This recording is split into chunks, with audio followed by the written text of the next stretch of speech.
જે રીતે આજે મોરબીની અંદર 4 દિવસથી જે પબ્લિક જાગૃત છે લોકો એના પ્રાણ પ્રશ્ન માટે રોડ રસ્તા ગટર એના માટે આ રોડ ઉપર આવ્યા હતા, ત્યારે આ તંત્રને 30 વર્ષથી આ ભાજપનું શાસન છે, એક પણ કામ કર્યું નથી, ત્યારે આ લોકોને રોડ ઉપર આવવું પડ્યું છે। ત્યારે આજે આ 2 દિવસથી આ ચેલેન્જ કરી રહ્યા છે, હું રાજીનામું આપી દઉં, તમે આપી દો,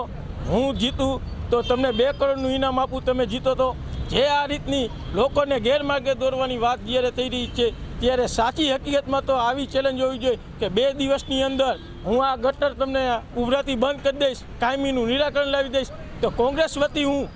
ધારાસભ્યને કહેવા માગું છું કે આ અત્યારે સનારા રોડ ઉપર જે આ ગટર ઉભરાઈ છે, કાયમી નિરાકરણ કરી દો 2 દિવસની અંદર, 21,000 રૂપિયાનું ઇનામ આપે। અમારે તમારી જેમ ભ્રષ્ટાચારના ભેગા કરેલા પૈસા નથી એટલે અમે તો એવી મોટી ચેલેન્જ ન આપીએ, તો અમારી મહેનતનો જે રૂપિયો છે એમાંથી અમે તમને 21,000નું ઇનામ આપશું કે આ કાયમી માટે બંધ કરી દઈએ। જ્યારે નગરપાલિકા હતી કે મહાનગરપાલિકા થઈ તો આ ગટર કાયમી ઉભરાતી જ રહે છે, ત્યારે હું આ ધારાસભ્યને કેમ આવી તમે વાતું કરો કે લોકોના કામ કરો, બાકી આ ચેલેન્જનું રાજકારણ હવે તમે રહેવા દો। ક્યાંક ને ક્યાંક મને એવું લાગી રહ્યું છે આ લોકોનો મુદ્દો ભટકાવવા માટે આ ચેલેન્જ કરીને જે આ બ્રિજની દુર્ઘટના બની છે એ પણ ભૂલાવવા માટે તમે જોઈ શકો છો કાલનું મીડિયામાં